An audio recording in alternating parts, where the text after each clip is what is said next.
உலகளாவிய பி குருஸ் நேயர்களுக்கு வணக்கம். நம்முடன் இன்று இணைந்திருப்பவர் அரசியல் விமர்சகர் திரு வாசுதேவன் சார் அவர்கள்.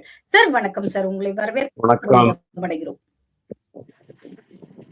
Yes sir. சார், டெல்லியில 2 முக்கிய நிகழ்வுகள் ரொம்பவே மக்களால பேசப்படுது. அதுல 2மே ஒரே பார்ட்டி சம்பந்தப்பட்டதுதான். சோ நான் முதல் கேள்வி எப்படி வைக்கிறேன் சார். இன்று ஒருவர் நீதிபதிக்கு ஒரு டைரக்ஷனை கொடுத்திருக்காரு. அதாவது ஒரு வழக்கு போடப்பட்டிருப்பவர் இல்ல வழக்குல சம்பந்தப்பட்டிருப்பவர் நீதிபதிக்கு, நீதிமன்றத்தை சார்ந்த நீதிபதிக்கு ஒரு டைரக்ஷன் கொடுக்கிறாரு. அவர் யாரு, என்ன மாதிரியான டைரக்ஷனை கொடுத்திருக்காரு? ஓ, நீங்க சொல்றது அரவிந்த் கெஜ்ரிவால் தான் நினைக்கிறேன். அரவிந்த் கெஜ்ரிவால் அதனாலதான் நான் ஸ்டார்டிங்லயே டெல்லிங்கிற ஹிண்ட கொடுத்துட்டேன் உங்களுக்கு. நீங்க பாஜக சொல்றீங்களா அரவிந்த் கெஜ்ரிவால் சொல்றீங்களான்னு அமைதியா வெயிட் பண்ணேன். Okay okay Kalyan. Yes sir, நீங்க கண்டினியூ பண்ணுங்க.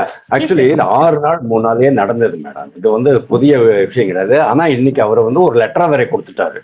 அதாவது ஸ்வர்ணகாந்தா சர்மா அப்படின்ட்டு ஒரு பெண் நீதிபதிக்கு லெட்டர் எழுதிட்டாரு. நீங்க அந்த பதவியிலேருந்து விலகணும், அதாவது என்னுடைய கேஸை நீங்க இது பண்ண முடியாது, விசாரணை பண்ணக்கூடாது அப்படின்ட்டு ஒரு 10 காரணங்கள் 11 காரணங்கள் அவர் வச்சிருக்கிறாரு. அதாவது முதல்ல என்னாச்சு, ஒரு ட்ரையல் கோர்ட்ல இவங்க வந்து அமலாக்கத்துறை பதிஞ்ச அந்த வழக்குல எந்த ஆதாரமும் இல்லை அப்படின்ட்டு ட்ரையல் கோர்ட் சொல்லிடுச்சு.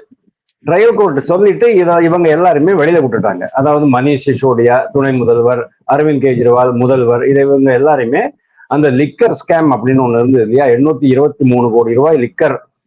அதாவது அந்த சந்திரசேகர் ராவ், பாரதிய தெலுங்கானா ராஷ்டிர சமிதி, இவர் சந்திரசேகர் ராவுடைய பொண்ணு கவிதா ராவ் கூட இருந்தாங்க, கவிதா ரெட்டி கூட இருந்தாங்க. ஸோ இவங்க யாருமே குற்றமற்றவர்கள் அப்படின்ட்டு ட்ரையல் கோர்ட்ல சொல்லிட்டாங்க.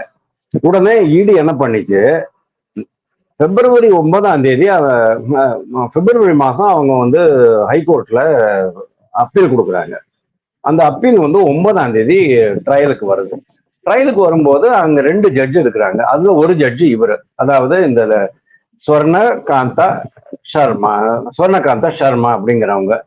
இந்த ஸ்வர்ணகாந்தா சர்மா வந்து ரொம்ப மெத்த படிச்சவங்க, நிறைய கேசஸ் ஹேண்டில் பண்ணவங்க, political as well as criminal cases எல்லாம் ஹேண்டில் பண்றவங்க, கான்ஸ்டிடியூஷனல் கேசஸ் ஹேண்டில் பண்றவங்க, நல்ல அனுபவம் உள்ளவர்கள், அனுபவம் உள்ள ஒரு நீதிபதி. அன்னைக்கு என்ன ஆச்சு அப்படின்னா, 9ஆம் தேதி 4.5 மணி நேரம் டெல்லியில அந்த கோர்ட்ல இந்த விசாரணை நடக்குது. அரவிந்த் கெஜ்ரிவால் தனியா அவர் பர்சனலாவே வந்து அப்பியர் ஆகிறாரு. அவரே கேட்ட கேள்விகளுக்கெல்லாம் பதில் சொல்றாரு. அதுக்கப்புறமா தான் வந்து அரவிந்த் கெஜ்ரிவாலுக்கு ஒரு டவுட் வருது, இந்த நீதிபதி இந்த வழக்கை விசாரித்தால் சரியாகாது அப்படின்ட்டு ஒரு ஸ்டேட்மெண்ட் போடுறாரு. 6ஆம் தேதி ஒரு அப்ளிகேஷன் போடுறாரு, கோர்ட்டுக்கு ஒரு அப்ளிகேஷன் போடுறாரு. இந்த மாதிரி ஸ்வர்ணகாந்த சர்மா ஜட்ஜி வந்து என்னுடைய கேஸை விசாரணை பண்ணக்கூடாது அப்படின்னுட்டு. அப்போ அவர் வந்து ஒரு 10 காரணங்கள் சொல்றாரு. முக்கியமான காரணம் என்ன அப்படின்னா, ஒரு 10 காரணம் இருக்கு. அது வந்து ஒரு 2-3 காரணங்கள் தான் உண்மையிலேயே முக்கியமான காரணமா அவர் சொல்றது. அதாவது 9ஆம் தேதி இந்த வழக்கு எடுக்கும் போது அவங்க என்ன பண்றாங்க, இவங்க ரொம்ப அவசரமா அதை கேட்டுட்டு ட்ரையல் கோர்ட்டினுடைய உத்தரவு, ட்ரையல் கோர்ட்டினுடைய ஆர்டர் வந்து எரோனியஸ், தவறானது அப்படின்னு சொல்லிடுறாங்க. ட்ரையல் கோர்ட் தான் இவங்களை வந்து விடுவிச்சிருக்கு. ட்ரையல் கோர்ட்டினுடைய உத்தரவு தவறானது அப்படின்னா என்ன அர்த்தம், இவங்க வந்து குற்றமற்றவர்கள் கிடையாதுங்கிற மாதிரி அர்த்தம் ஆயிடுறது. அப்போ அரவிந்த் கெஜ்ரிவால் என்ன சொல்றாரு, இவங்க வந்து எக்ஸ்பர்ட்டே பண்ணிட்டாங்க, அதை டிஃபென்ஸ் சைட்லயும், அதாவது என்னுடைய தரப்புலையும் விசாரணை பண்ணிட்டு தான் அவங்க வந்து 9ஆம் தேதி அந்த அப்சர்வேஷனை சொல்லியிருக்கணும். ஆனா அதுக்கு முன்னாலேயே முன்கூட்டியே முந்திரி கொட்ட மாதிரி கீழ்கோட்டு பண்ணினது தப்பு அப்படின்னுட்டு அவசரமா முடிச்சுட்டு வெளியில போயிட்டாங்க. இது ஒரு பாயிண்ட். வெளியில போயிட்டாங்க. எங்க போனாங்க, அதிவக்தா பரிஷத் அப்படின்ட்டு ஒரு ஒரு ஆர்கனைசேஷன், அதாவது ராஷ்டிரிய ஸ்வயம் சேவக் சங், RSS, அவங்களுடைய லீகல் விங். அந்த லீகல் விங்ல ஒரு இது நடக்கிறது, ஒரு செமினார், கருத்தரங்கம் நடக்கிறது. அந்த கருத்தரங்கத்துல இவங்க ஜாயின் பண்ணிக்கிறாங்க, இந்த அம்மா, நீதிபதி அம்மா. சோ உடனே அவர் சொல்றாரு, நீங்க அந்த இதுல ஜாயின் பண்ணினீங்க, உடனே போயிட்டு நீங்க அங்க ஜாயின் பண்ணிட்டீங்க. அதாவது RSS, எந்த RSS தத்துவத்தை நான் ஏற்றுக்கொள்ளவில்லை. RSS தத்துவம் இந்த நாட்டுக்கு எதிரானது, RSS தத்துவம் மோசமானது. நீங்க அங்க போயிட்டு அவங்களுடைய இதுல லீகல் செல்லுல அந்த டிஸ்கஷன்ல கலந்துகிட்டு இருக்கீங்க. அதனால உங்களுக்கு என்னை பற்றிய ஒரு தவறான புரிதல் ஏற்பட்டு இருக்கலாம். அதனால நீங்க இந்த வழக்கை விசாரித்தால் அது பாரபட்சமற்ற முறையில் நீங்கள் விசாரிக்க முடியாது, நியூட்ரலாக நீங்கள் இருக்க மாட்டீர்கள் அப்படின்னு 2வது குற்றச்சாட்டை போடுறாரு. 3வது குற்றச்சாட்டை சொல்றேன் நம்ம நேயர்களுக்காக. இதெல்லாம் பத்திரிகையில வந்ததுதான், அந்த லைவ்லாலே நான் பார்த்ததுதான், அன்னைக்கே பார்த்ததுதான் அதெல்லாம். 3வது குற்றச்சாட்டு என்ன அப்படின்னா, உள்துறை அமைச்சரை உள்ள கொண்டுறாரு அரவிந்த் கெஜ்ரிவால் அமித்ஷாவை. அமித்ஷா போற போக்குல என்ன சொல்லிட்டார் அப்படின்னா, டெல்லி ஹைகோர்ட்ல தீர்ப்பு வந்த பிறகு அரவிந்த் கெஜ்ரிவாலுக்கு சுப்ரீம் கோர்ட்டை பார்த்துட்டு ஓட வேண்டி இருக்கும் அப்படின்னு விட்டாரு. அப்படின்னா அமித்ஷாக்கு எப்படி தெரியும்? டெல்லி ஹைகோர்ட்ல definitely Arvind Kejriwal and company, அந்த 23 பேர் இருக்காங்கல்ல, அதாவது அவரு, அவருடைய அசிஸ்டன்ட் பிளஸ் ஒரு 21 பேர், மொத்தமா 23 பேர். அந்த 23 பேரையும் குற்றவாளிகள்னு டெல்லி ஹைகோர்ட் சொல்லிடும்னுட்டு எப்படி அமித்ஷாவுக்கு தெரியும்? அப்படின்னா இந்த ஜட்ஜுக்கும் அமித்ஷாவுக்கும் ஏதோ கனெக்ஷன் இருக்கா அப்படிங்கிற மாதிரி, அமித்ஷா சொல்லித்தான் இவர் ஜட்ஜ்மெண்ட் எழுத போறாரா அப்படிங்கிற மாதிரி கனெக்ட் பண்ணி விட்டுட்டாரு. 4வது என்ன அப்படின்னா, கான்ஃபிளிக்ட் ஆஃப் இன்ட்ரெஸ்ட் இருக்கு அப்படின்னாரு. என்ன கான்ஃபிளிக்ட் ஆஃப் இன்ட்ரெஸ்ட் இருக்க முடியும்? சி ஃபார் எக்ஸாம்பிள், நான் ஒரு கம்பெனியில இருக்கேன், அந்த கம்பெனில எனக்கு நான் ஒரு பர்ச்சேஸ் டிபார்ட்மெண்ட்ல பெரிய பெரிய கான்ட்ராக்ட் எல்லாம் பண்றதுக்காக இருக்கேன். அப்படிங்கும்போது என்னுடைய பையன் அல்லது என்னுடைய மாமனார், என்னுடைய தந்தை, என்னுடைய மனைவி ஒரு கான்ட்ராக்டரா அது வரக்கூடாது.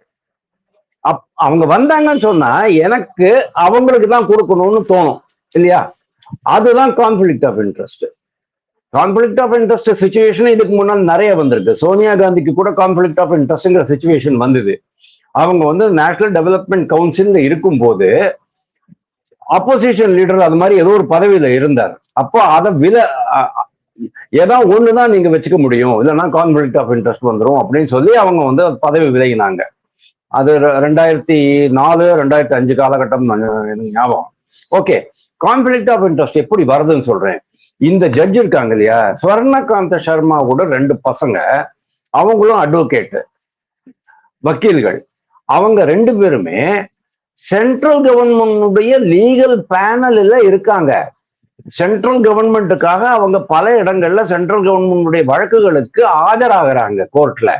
அப்படி இருக்கும்போது உங்களுடைய அரவிந்த் கெஜ்ரிவால் இதை வேற சொல்லிருக்காரு, 1 மணி நேரத்துக்கு 9,000 ரூபாய் நீங்க வாங்குறீங்க, உங்களுடைய பசங்க வாங்குறாங்க, இவ்வளவு ரூபாய் நீங்க சம்பாதிக்கிறீங்க, கோடி கோடியா சென்ட்ரல் கவர்மெண்ட்லயே நீங்க சம்பாதிக்கிறீங்க, அதனால உங்களுடைய ஜட்ஜ்மெண்ட் இந்த வழக்கை பொறுத்த வரைக்கும் எனக்கு எதிராக மாறும், சென்ட்ரல் கவர்மெண்ட்டுக்கு ஆதரவாக மாறும், அதனால நீங்க பாரபட்சமற்ற முறையில் செய்ய முடியாது அப்படின்ட்டு இந்த 4 முக்கியமான பாயிண்ட நான் சொல்றேன். இன்னொரு 7 இருக்கு, அது அப்புறமா வேண்டாம், தேவையில்லை. ரைட். இப்போ இவர் சொல்லிட்டு அதுக்கப்புறமா லெட்டர் வரை கொடுத்துடுறாரு. இந்த லெட்டர் ஃபர்ஸ்ட் அவர் அப்பீல் போடுறாரு. அந்த அப்பீல் போட்ட உடனே அவங்க சொல்லிடுறாங்க, இது எஸ்கேபிசம், அதாவது நீ எஸ்கேப் பண்ற. ஜஸ்ட் லைக் தட் நீங்க ஒரு ஜட்ஜ் மேல குற்றம் சொல்ல முடியாது. நாங்க RSS இதுல போனோமா அல்லது வேற எதுலயும் போனோமா, அதெல்லாம் போகத்தான் செய்வோம். ஃபார் எக்ஸாம்பிள், தமிழ்நாட்டுல கூட எவ்வளவோ ஜட்ஜஸ் என்ன பண்ணுவாங்க, திமுகவினுடைய பாசறையில போய் பகுத்தறிவு பாசறைன்னு என்னவோ நடத்துவாங்க பாருங்க, அங்க போய் உட்கார்ந்துட்டு வருவாங்க. அப்போ நம்ம சொல்லலாம் இல்லையா, அவங்க திமுகவினுடைய பகுத்தறிவு பாசறைக்கு போயிருக்கிறாங்க, இது கோவில் சம்பந்தப்பட்ட சமாச்சாரம், அவங்களுடைய தீர்ப்பு சரியாக வராது அப்படி சொல்லிட்டு நம்ம அப்ஜெக்ட் பண்ண முடியும், பண்ணலாம், அது நியாயம்தான். அதாவது நீங்கள் தீர்ப்பு மட்டும் வழங்கினால் போராது, நியாயமாகவும் நீங்கள் தீர்ப்பு வழங்கியிருக்கிறீர்கள் அப்படின்னா அதை காமிக்கணும். அது மட்டும் போராது, அதை காமிக்கணும். அந்த ரெஸ்பான்சிபிலிட்டி ஜட்ஜஸ்க்கு உண்டு. அதனால பல கேசஸ்ல இந்த ஜட்ஜஸ் எல்லாம் விலகிடுவாங்க. இந்த கேஸ்ல இருந்து நான் விலகிக்கிறேன், இந்த கேஸ்ல இருந்து நான் விலகிக்கிறேன், அவங்களே விலகிக்குவாங்க. ஆனா இந்த ஷர்மாங்கிற இந்த பெண்மணி நீதிபதி என்ன பண்ணாங்க, நான் விலக மாட்டேன், நான் பாரபட்சமற்ற முறையில் இதை ஃப்ரெஷ்ஷா நான் விசாரிப்பேன், சரியான ஜட்ஜ்மெண்ட் நான் கொடுப்பேன் அப்படின்ட்டு அவங்க சொல்றாங்க. அதை தவிரவும் அவங்க என்ன சொல்றாங்க, நீங்க இந்த மாதிரி சொல்றது எவிடன்ஸே இல்லை, இதெல்லாம் உங்களுடைய கற்பனை தான், நீங்க வேணும்னே இதெல்லாம் உற்பத்தி செய்து தொடுக்கப்படுகிற பொய் குற்றச்சாட்டுகள் அப்படின்னு சொல்றாரு. அதே மாதிரி ஒரு ஜட்ஜினுடைய நடத்தையையோ அவருடைய தகுதியையோ ஒரு சாதாரண லிட்டிகண்ட், சாதாரணமாக ஒரு வழக்கு தொடுத்திருப்பவர் குறை கூற முடியாது, நிர்ணயிக்க முடியாது அப்படின்ட்டு அவர் சொல்றாரு. இன்னொரு மிக முக்கியமான குற்றச்சாட்டு இந்த பெண்மணி அரவிந்த் கெஜ்ரிவால் மேல சொன்னது, ட்ரையல் பை லிட்டிகண்ட், அதாவது குற்றம் சாட்டப்பட்டவரே நீதிபதியை குற்றவாளி கூண்டில் ஏற்றி விசாரணை செய்வது போல இருக்கிறது அப்படிங்கிறாரு. ட்ரையல் பை பிரஸ் அப்படிம்பாங்க இல்லையா, அதாவது ஏதோ ஒரு கொலை நடந்து போச்சு, ஆம்ஸ்ட்ராங்கோட கொலையே நடந்து போச்சு, உடனே இவர் தான் அதை பண்ணியிருக்காரு, அவர் தான் அதை பண்ணிருக்காருன்ட்டு மீடியா ட்ரையல் பை மீடியாலாம் சொல்லுவாங்கல்ல, அதே மாதிரி ட்ரையல் பை லிட்டிகண்ட் அப்படின்ட்டு நம்ம சொல்லிடுறாங்க. அவர் வாயடைச்சு போயிடுறாரு. அதுக்கப்புறமா தான் இந்த மேட்டர் இன்னும் பெருசாகிறது. இவர் லெட்டர் எழுதி கொடுத்துடுறாரு. இப்போ என்ன ஆகும் அப்படின்னு சொன்னா, இதுல ரெண்டு விஷயம் இருக்கு. ஒண்ணு, அந்த ஜட்ஜு தானாகவே விலகிக்கலாம், அல்லது விலகலை அப்படின்னு சொன்னா அவரு சீனியர்ஸ் அவங்க இவருக்கு சொல்லி இவரை நீக்கலாம். அதை நீக்கிறதுக்கான அதிகாரம் ஒரு ஹைகோர்ட், அதாவது உயர் நீதிமன்றத்தினுடைய தலைமை நீதிபதிக்கு அந்த அத்தாரிட்டி இருக்குது. நாளைக்கு அவங்களை நீக்கினாங்கன்னு சொன்னாலும் அவங்களுக்கு ஒன்றும் பெரிய நஷ்டமாக போறது இல்லை. இது ஒண்ணு. ரெண்டாவது என்ன அப்படின்னு சொன்னா, இவர் என்ன சொல்றாரு, நான் வழக்காட வரமாட்டேன் அப்படின்னு சொன்னாரு. வழக்காட வரமாட்டேன்னா நீங்க சொல்ல முடியாது. அதாவது நீங்க இந்த நீதிபதியை நீக்கினால்தான் வழக்காட வருவேன்னு சொன்னா நீங்க டிக்டேட் பண்ற மாதிரி ஆயிடும். நீதிமன்றத்தை, நீதித்துறையெல்லாம் நீங்க அப்படியெல்லாம் டிக்டேட் பண்ண முடியாது.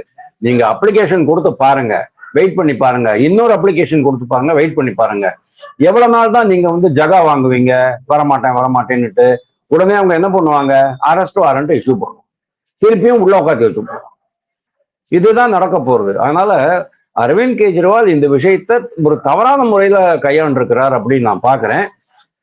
இந்த வழக்குல இந்த ஜட்ஜு ஸ்வர்ணகாந்தா சர்மா தொடர்ந்தாலும் சரி, தொடரவில்லைனாலும் சரி, இன்னும் வேற யாராவது வந்தாலும் சரி, இந்த வழக்குல சஃபிஷியன்ட் ஆதாரங்கள் இருந்தது அப்படிங்கிறது டெல்லி ஹைகோர்ட்டே சொல்லியிருக்கு. அதாவது கீழ்கோர்ட்ல அவன் அரவிந்த் கெஜ்ரிவால் அரெஸ்ட் பண்ணல அப்படின்னு சொன்ன போது, டெல்லி போலீஸ் அரெஸ்ட் பண்ணல அப்படின்னு சொன்ன போது, இவங்க இடி, அப்போ நான் சொல்றேன் 2 வருஷம் முன்னால, இடி அமலாக்கத்துறை என்ன பண்ணுது, டெல்லி ஹைகோர்ட்டுக்கு போகுது. அவங்க சொல்றாங்க, டெல்லி ஹைகோர்ட்ல இந்தமா இருக்குல்ல, வேற யாரெல்லாம இருந்தாங்க. அப்போ அவங்க கேட்கறாங்க, சரி ஆதாரங்கள் கொடுங்க, நாங்க பார்த்துடுறோம், சாட்சியங்கள் கொடுங்க. சாட்சியங்கள்லாம் பார்த்ததுக்கு அப்புறமா அவங்க கேட்கறாங்க, இவரை நீங்க இவ்வளவு நாளா ஏன் கைது செய்யலை அப்படின்னு கேட்கறாங்க. அதன் பிறகுதான் அவங்களுடைய உத்தரவின்படிதான் லோயர் கோர்ட், அதாவது ட்ரையல் கோர்ட்ல கைது செய்யறதுக்கு உத்தரவு கொடுக்கப்படுகிறது. அதுக்கப்புறம் தான் இவர் கைது செய்யப்படுகிறார், உள்ள போயிட்டு இருக்கிறாரு. இந்த மெயின் டைம் அந்த இன்னொரு பெண்மணி, அந்த சிங், அவங்க சீஃப் மினிஸ்டரா மாறிடுறாங்க. அதுக்கப்புறமா தேர்தல் வருது, ஒரு லாஸ் ஆகி போயிடுறது, அவருடைய ஆட்சிக்கு கவுந்து போயிடுறது, எல்லாம் நம்ம பார்த்தோம். நவ் இந்த கேஸ்ல வலுவான ஆதாரங்கள் இருக்கின்றன, சாட்சியங்கள் இருக்கின்றனங்கிறது அன்னைக்கே ப்ரூவ் ஆயிடுச்சு. ஆனா லோயர் கோர்ட்ல டிஸ்மிஸ் பண்ணிட்டாங்கிறதுனால இவர் குற்றமற்றவர் நம்ம சொல்ல முடியாது. நாளைக்கு இதே கோர்ட்டு குற்றம் உள்ள குற்றவாளின்னு சொன்னாங்கன்னு சொன்னா அன்னைக்கு இவர் திருப்பியும் சுப்ரீம் கோர்ட்டுக்கு போக வேண்டிய நேரிடும் அப்படின்னு நான் பாக்குறேன். தேங்க்யூ. Okay sir. நீங்களும் கடைசியில் மத்திய உள்துறை அமைச்சர் சொன்ன அதே வாசகத்தை மீண்டும் ஒரு முறை சொல்லியிருக்கீங்கிற மாதிரி நான் பாக்குறேன். சார், தொடர்ந்து அடுத்த கேள்வியுமே ஒரு டெல்லி சம்பந்தப்பட்ட விஷயம் தான். ஒருவர் ஒரு கட்சியில இருந்து வெளில வருவாங்க, இல்லைன்னா 2 பேர் வெளியில வருவாங்க. ஒரே சமயத்துல அட்ட ஸ்ட்ரெச் 7 பாராளுமன்ற உறுப்பினர்கள் வெளியில வராங்க ஆம் ஆத்மி கட்சியில இருந்து. வெளில வந்தவங்க சும்மாவாத இருந்திருக்கலாம், பாஜகல வேற சேர்றாங்க. இதனால ஆம் ஆத்மிக்கு என்ன நட்டம்னு நான் கேட்க போறது கிடையாது. ஆனா பாஜகவுக்கு ராஜ்யசபால பெரும்பான்மைக்கான இடங்கள் அதை நோக்கி முன்னேறுகிறதா பாஜக? பெரும்பான்மைக்கான இடங்கள் பாஜகவை கைப்பற்றுகிறதா? ரொம்ப சிம்பிள். அவங்களுடைய பெரும்பான்மை அதாவது மினிமம், அதாவது 50%, 50+க்கு அவங்க வந்துருவாங்க. எப்படின்னா, இப்போதைக்கு ஒரு 250 சீட் இருக்கு ராஜ்யசபால. அதுல 6 இடங்கள் வேக்கண்டா இருக்கு, 244 இடங்கள் தான் இருக்கு. அதுல பாதி 123 இடம். இப்போதைக்கு 106 இடம் தான் அவங்க கையில இருக்கு. பிளஸ் ஒரு 7 பேர் இப்போ வந்துட்டாங்க.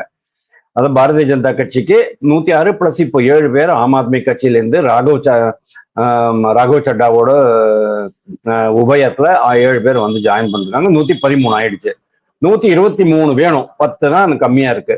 இப்போ ஜூன் மாசம் திருப்பியும் ஒரு சில ராஜ்யசபா உறுப்பினர்கள், நவம்பர் மாசம் திருப்பியும் ஒரு சில உறுப்பினர்கள், மொத்தமா 34 உறுப்பினர்கள் வெளியில போயிடுவாங்க. உங்களுக்கு தெரியும், ஒரு சீக்ரெட்ட வேற எங்களுக்கு சொன்னீங்க, ஒரு முக்கியமான நபருக்கு ஒரு ராஜ்யசபா மூலமாக அமைச்சர் பதவி காத்திருக்குன்னு. அது அண்ணாமலை பத்தி நான் சொன்னேன். உங்க சேனல் தான் சொன்னேன்னு நினைக்கிறேன். அண்ணாமலைக்கு இதுல இருந்து கொடுப்பாங்க. ஜூன் மாசம் ஆந்திர பிரதேஷ்ல இருந்து கொடுக்கறதாக அது இதாகிட்டு இருக்கு, ஃபைனலைஸ் ஆகிக்கிட்டு இருக்கு. அது இன்னும் டைம் வரும். மே எண்டுக்கு அப்புறம் தான் அதை அவங்க அனௌன்ஸ் பண்ணுவாங்க. அதாவது ராஜ்யசபா சேர்மன் அனௌன்ஸ் பண்ணுவாரு, எஸ் டியூ அப்படின்ட்டு. அதுக்கப்புறமா தான் இந்த நாமினேஷன் பேச்செல்லாம் வரும். ரைட். நவ் இந்த 7 பேர் ஜாயின் பண்ணிருக்காங்க. இப்போ இந்த 34 பேர், அதாவது ஜூன் மாசமும் நவம்பர் மாசமும் காலியாக போற 34 இடங்கள்ல உங்களுக்கு தெரியும், ஆல் இண்டியா லெவல்ல 20 இடங்கள்ல ராஜ்யங்கள்ல பாரதிய ஜனதா கட்சி தான் ஆட்சி அமைக்குது. எல்லா இடங்கள்லயும் இவங்களுக்கு எம்எல்ஏஸ் அதிகம். காங்கிரஸ் கட்சிக்கு எம்எல்ஏஸ் கிடையாது, ரொம்ப கம்மி. ஏன்னா அவங்க 3 மாநிலங்கள்ல தான் இருக்கிறாங்க. மற்றபடி இப்போ டிஎம்கே இதுல அசாம்ல மேற்கு வங்காளத்துல, கேரளால இவங்கெல்லாம் ஃப்ரெண்ட்லி பார்ட்டிஸ் இருக்கிறாங்க. அதனால பாரதிய ஜனதா கட்சிக்கு சஃபிஷியன்ட் கேண்டிடேட்ஸ் இருக்கு. அப்படிங்கும் போது ஏதாவது ஒரு மாநிலத்துல இருந்து இன்னொரு 10-20 பேரை உள்ள கொண்டாந்து சேர்த்துருவாங்க. ஸோ நவம்பருக்குள்ள அவங்களுக்கு அறுதி பெரும்பான்மை 123ங்கிறது கிடைச்சிடும். இது ஒரு விஷயம். ஆனா ராஜ்யசபால இது மட்டுமே போதுமா அப்படின்னு கேட்டா அது போராது. ஏன்னா நீங்க கான்ஸ்டிடியூஷனல் அமெண்ட்மெண்ட், அரசியல் அமைப்பு சட்டத்தை நீங்க திருத்தம் கொண்டு வரணும். ஃபார் எக்ஸாம்பிள், விவசாயிகள் சட்ட திருத்தம் வந்தது, குடியுரிமை சட்ட திருத்தம் வந்தது, இப்போ மகளிர் மசோதா வந்தது. இப்போ இதுக்கெல்லாம் 2/3 வேணும். அப்படிங்கும் போது 2/3 உங்களுக்கு எவ்வளவு வேணும் அப்படின்னு சொன்னா உங்களுக்கு 163 பேர் வேணும். 163 பேருக்கு இப்போதைக்கு இவங்க கிட்ட 123 பேர் தான் இருக்காங்க, 113 பேர் தான் இருக்கிறாங்க. இன்னும் 50 சீட்டு வேணும். இந்த 50 சீட்டு கூட்டணியோட நீங்க பாத்தீங்கன்னு சொன்னா இன்னொரு 33 பேர் இருக்கிறாங்க. மொத்தமா இவங்களுக்கு 17 இடங்கள் தான் கம்மியா இருக்கு. இந்த 17 இடங்கள் கூட உங்களுக்கு நவம்பர் மாசம் வரும்போது இன்னொரு 6 மாசத்துக்குள்ள அவங்களுக்கு அறுதி பெரும்பான்மை இல்ல, சிம்பிள் மெஜாரிட்டி கிடையாது, 2/3 மெஜாரிட்டி கூட அவங்க கையில வந்துடும். அதாவது கூட்டணியாக வந்துடும் அப்படின்னு நம்ம பாக்குறோம். அதன் பிறகுதான் உங்களுக்கு பல சமாச்சாரங்கள் நடக்க போறது. ஃபார் எக்ஸாம்பிள், இப்போ தகுதி நீக்கம் அப்படிங்கிற, ஆனா இது நாம உடனே ஓகே இது முடிஞ்சு போச்சு அப்படின்னு நம்ம சொல்ல முடியாது. ஏன்னா இதுல சட்ட சிக்கல்கள் நிறைய இருக்கு. இந்த 7 பேர் எம்பிஸ் வந்திருக்கிறாங்க. இது கட்சி மாற்ற தடை சட்டம் என்ன சொல்றது அப்படின்னு சொன்னா, 1/3 இருந்தாங்கன்னு சொன்னா அவங்க வேற கட்சியில ஜாயின் பண்ணிக்கலாம். எந்த பேர்ல ஜாயின் பண்ணிக்கலாம்? ஆம் ஆத்மி கட்சின்னு சொல்லிக்கலாமா, அல்லது ஆம் ஆத்மி கட்சி ராகவ் சட்டான்னு சொல்லலாமா? இதெல்லாம் ஒரு ப்ராப்ளம் வரும். அல்லது மொத்தமாவே ஆம் ஆத்மி கட்சியே பாரதிய ஜனதா கட்சியா மாறிடுவான். அப்போ உங்களுக்கு பஞ்சாப்ல ஆட்சி இருக்குது, ஆம் ஆத்மி கட்சி ஆட்சி. அந்த ஆட்சிக்கு என்ன ஆகும்? அந்த ஆட்சியும் பாஜக ஆட்சின்னு ஆயிடுமா? அப்படிங்கிற பல கேள்விகள் வரும். இது சிபி ராதாகிருஷ்ணன், சேர்மன் ராஜ்யசபா, துணை ஜனாதிபதி, அவர் தான் இதை முடிவு பண்ணுவாரு. இவங்க என்ன பண்ணுவாங்க, இவங்களுக்கு ஆளுங்கட்சி தரப்புல, எதிர்கட்சியில இருந்து இவங்க 7 பேருக்கும் ஆளுங்கட்சி தரப்புல ஒரு 7 இடங்களை ஒதுக்கிட்டு அங்க அவங்க ஒரு தனி குரூப்பா, ஆம் ஆத்மி கட்சி ராகவ் சட்டா, ஆம் ஆத்மி கட்சி நியூ அப்படிங்கிற மாதிரி ஏதாவது ஒரு பேர்ல அவங்க வந்து கண்டினியூ பண்ணிக்கிட்டு இருப்பாங்க. அதுக்கப்புறமா அவங்கள வந்து கம்ப்ளீட்டாவே கட்சியில இணைச்சு பாரதிய ஜனதா கட்சி அப்படின்னு மாத்திடுவாங்க. அவ்வளவுதான் நடக்கும். சோ இதுல மொத்தமா நீங்க போனீங்கன்னா பரவாயில்ல. C for example bhajan Lal அப்படின்ட்டு ஒருத்தர் இருந்தார் 1982 ஹரியானால சீஃப் மினிஸ்டர். அவர் வந்து ஹரியானா விகாஸ் பார்ட்டி அப்படிங்கிறதுல அவர் 42 எம்எல்ஏகள் வச்சுட்டு இருந்தாரு. ஆட்சி அவர் தான் முதல்வர். திடீர்னு ஒரு நாளைக்கு என்னாச்சு, ராத்திரியா இந்திரா காந்தி கூட பேசி ஒட்டு மொத்த மந்திரி சபை, எம்எல்ஏ, எல்லா சட்டசபை மொத்தமாவே வந்து காங்கிரஸ் கட்சின்னு மாத்திட்டாங்க. அப்போ இந்த தடை சட்டம் அப்போ இருக்கல. அதுக்கப்புறமா தான் இந்த தடை சட்டம் வந்தது. இந்த ஆயாராம் கயாராம், இன்னைக்கு வரான் நாளைக்கு போறான், இன்னைக்கு வரான் நாளைக்கு போறான், அந்த மாதிரியான கேசஸ் எல்லாம் இருக்கக்கூடாது அப்படிங்கிறதுனால. சோ இது வந்து இந்த சட்ட சிக்கல் இன்னும் கொஞ்சம் இருக்கத்தான் செய்யும். இன் ஆல் ப்ராபபிலிட்டி அவங்க முடிச்சிடுவாங்க. ஆனா ஆம் ஆத்மி கட்சிக்கு என்ன பாதிப்பு? ஓகே, பாஜகவுக்கு வந்து பயங்கரமான லாபம் நான் சொல்லுவேன். ஆம் ஆத்மி கட்சிக்கு பயங்கரமான நஷ்டம் அப்படிங்கறதை நம்ம வந்து ரெக்கார்ட் பண்ணி ஆகணும். காரணம் என்ன அப்படின்னா, இதனுடைய தாக்கம் சட்டசபையிலையும் ஏற்பட போகிறது. ஆல்ரெடி இருக்குது அங்க. ஏன்னா மொத்தமா இருக்கிற 75 எம்பி 71 எம்எல்ஏஸ்ல கிட்டத்தட்ட 60 எம்எல்ஏஸ் வந்து இவருடைய செலக்ஷன் தான். அந்த 60 எம்எல்ஏஸும் ராகவ் சட்டாவுடைய இருக்கிறதுக்காக இப்போ வந்து ஒத்துக்கிட்டு இருக்கிறாங்க. நாளைக்கு அங்கேயும் அந்த மாதிரி அவங்க வந்து ஒரு தனி குரூப்பா உட்காந்துட்டாங்க, நாங்க வந்து ஆட்சியில இல்லை, யாரும் இந்த அரசுல இல்ல, இந்த கட்சியில இல்ல அப்படின்னு சொல்லிட்டாங்கன்னு சொன்னா, உடனே கவர்னர் ஆளுநர் என்ன பண்ணுவாரு, முதல்வரை கூப்பிட்டு முதல்வரை டைரக்டா இது கேட்பாரு, நம்பிக்கை இல்லா தீர்மானம் வாக்கெடுப்பு எடுத்துக்கப்பா, உன்னுடைய மெஜாரிட்டி நீ ப்ரூவ் பண்ணுப்பா அப்படின்னு சொல்லுவாரு. அப்போ அவங்க வந்து ப்ரூவ் பண்ண நம்பிக்கை தீர்மானம் கொண்டு வர வேண்டி வரும். அப்போ இவங்க எல்லாருமே அதுக்கு எதிராக வாக்களிப்பாங்க. அரசு கவிழும் அபாயம் ஏற்படும். சரி, நான் உங்கள்ட்ட ஒரே ஒரு கேள்வி நான் உங்கள்ட்ட கேட்கிறேன். 63 பேர் இல்ல, மொத்தமா ஆம் ஆத்மி கட்சிக்கு எவ்வளவு எம்எல்ஏ இருக்கிறாங்களோ 72 77 எல்லோருமே இன்க்ளூடிங் முதல்வர் பகவந்த் மான் ஒட்டு மொத்தமா பஜன்லால் மாதிரியே பாஜகவுக்கும் வந்துட்டாங்கன்னா நீங்க என்ன பண்ணுவீங்க? அரவிந்த் கெஜ்ரிவால் தனித்து விடப்படுவார். அரவிந்த் கெஜ்ரிவாலுக்கு ஹார்ட் அட்டாக்கே வந்துடும். ஏன்னா அவருக்கு ஒரே ஒரு ஹோப்பு இப்ப பஞ்சாப் தான். ஏன்னா கோவா கிடையாது, குஜராத் கிடையாது, டெல்லி கிடையாது, ஹரியானா கிடையாது, வேற எங்கேயும் கிடையாது. தமிழ்நாட்டுல ஆம் ஆத்மி கட்சி என்ன பண்ணுது?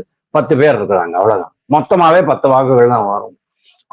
பஞ்சாப்ல ஒரே ஒரு ஹோப் இருக்கு. அந்த ஹோப்பையும் பகவந்த் மான் கெடுத்துட்டாருன்னா என்ன பண்ணுவீங்க? ஏன்னா பகவந்த் மான் அந்த மாதிரி ஆளுதான். ஏன்னா பகவந்த் மான் வந்து நம்ம பிரதமர் மோடி கிட்ட ரொம்ப பயங்கரமான அபிமானம் வச்சிருக்கிறாரு, மரியாதை பயபக்தி வச்சிருக்கிறாரு. அதனால ஒட்டு மொத்தமா இப்போ இவ்வளவு பேர் போன பிறகு, அதாவது ஒரு 60 பேர் வெக்கேட் பண்ணிட்டாங்க, ரிசைன் பண்ணிட்டாங்க எம்எல்ஏ பதவியிலேருந்து, நாங்க வந்து பாஜகவா கூட்டத்துல இருக்கோம் அப்படின்னு சொல்லிடுறாங்கன்னு வச்சுக்கோங்க. எப்படியும் அரசு கவிழத்தான் போகிறது. சரி, நம்மளும் சேர்ந்து அங்க போயிடலாமே, we can retain, அதாவது அட்லீஸ்ட் நமக்கு மந்திரி சபையை காப்பாற்ற முடியுமே அப்படிங்கிற அந்த ஒரு உத்தேசத்துல பகவந்த் மான் முதல்வர் கூட நாளை பாஜகவில் சேர வாய்ப்பு உள்ளது. தேங்க்யூ.